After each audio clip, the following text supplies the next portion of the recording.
Hey everybody, and welcome back to Coffee Time with Shawnna. Today we're going to do day 3 of Trusting God's Plan in the Waiting, Lessons from the Life of Joseph. When bad things happen to good people.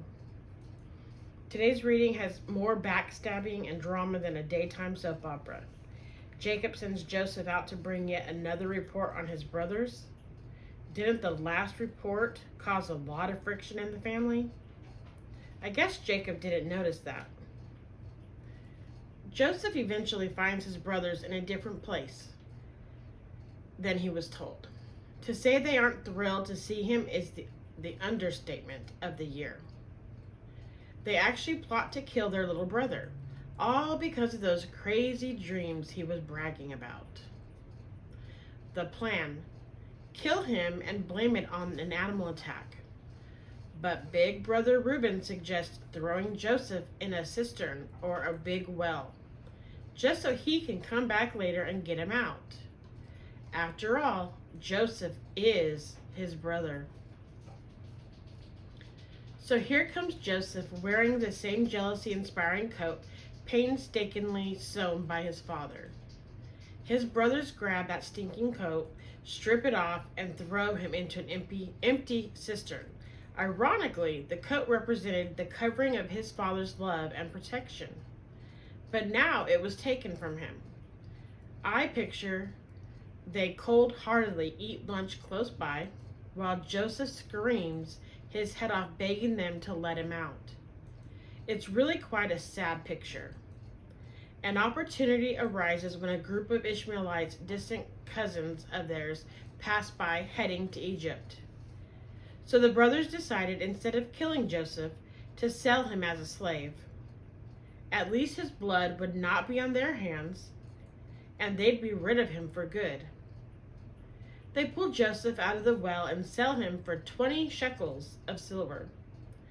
There's a neatly hidden meaning in the 20 shekels that brings even more spiritual meaning to the story if you check out today's A Little Extra. Sin usually involves the death or destruction of something. In this case, they cover up the heinous act by killing a goat and spreading its blood all over Joseph's precious coat. But even worse, they later make their dad assume an animal killed Joseph. He's grief-stricken beyond comfort. Now they must live with the hidden guilt of this horrible betrayal. All the while, Joseph ends up being sold as a slave in Egypt to a guy named Potiphar, the captain of the guard for Pharaoh. This guy is like the head Pharaoh's security detail.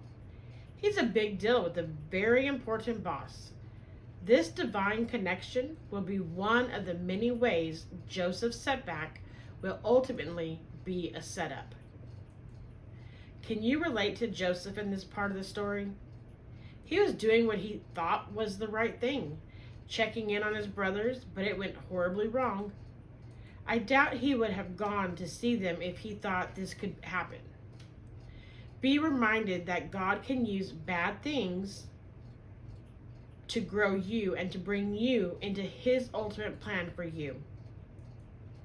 Preparing sometimes means preparing, meaning stripping you of everything you've come to rely on to do something bigger and better through you. Oh, Joseph is about to get a lot of preparing going on. Questions. Who do you identify with more, Joseph or his brothers, and why? Just like the brothers, have you ever lived with a hidden sin you knew might really hurt someone if you told them the truth? What takeaways did you get from today's reading? All right, Genesis 37:12. Now his brothers had gone to graze their father's flocks near Shechem, and Israel said to Joseph, "As you know, your brothers are grazing the flocks near Shechem. Come, I am going to send you to them." "Very well," he replied.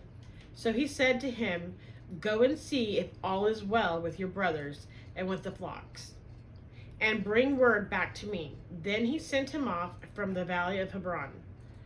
When Joseph arrived at Shechem, a man found him wandering around in the fields and asked him, "What are you looking for?" He replied, "I'm looking for my brothers. Can you tell me where they are grazing their flocks?" "They have moved on from here," the man answered. "I heard them say, 'Let's go to Dothan.'" So Joseph went after his brothers and found them near Dothan. But they saw him in the distance, and before he reached them, they plotted to kill him. "Here comes that dreamer," they said to each other. "Come now, let's kill him and throw him into one of these cisterns and say that a ferocious animal devoured him. Then we'll see what comes of his dreams." When Reuben heard this, he tried to rescue him from their hands. "Let's not take his life," he said. "Don't shed any blood. Throw him into the cistern here in the wilderness, but don't lay a hand on him," Reuben said. This to rescue him from them and take him back to his father. So when Joseph came to his brothers, they stripped him of his robe, the ornate robe he was wearing, and they took him and threw him into the cistern. The cistern was empty. There was no water in it. As they sat down to eat their meal, they looked up and saw a caravan of Ishmaelites coming from Gilead. Sorry if it's wrong.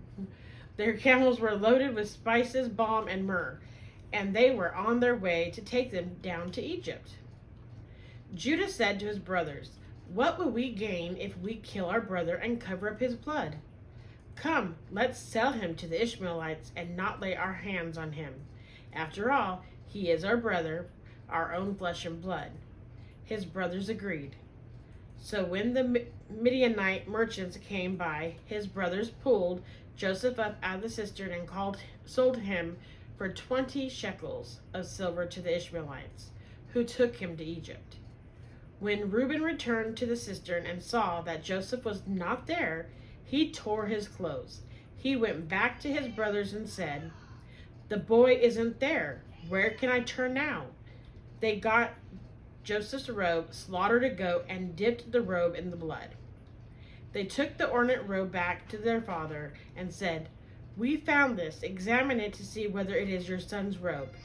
He recognized it and said, "It is my son's robe. Some ferocious animal has devoured him. Joseph has surely been torn to pieces." Then Jacob tore his clothes, put on a sackcloth, and mourned for his son many days. All his sons and daughters came to comfort him, but he refused to be comforted. "No," he said, "I will continue to mourn until I join my son in the grave." So his father wept for him. Meanwhile, the Midianites sold Joseph in Egypt to Potiphar, one of the Pharaoh's officials, the captain of the guard. Romans 8:28. And we know that in all things God works for the good of those who love him, who have been called according to his purpose.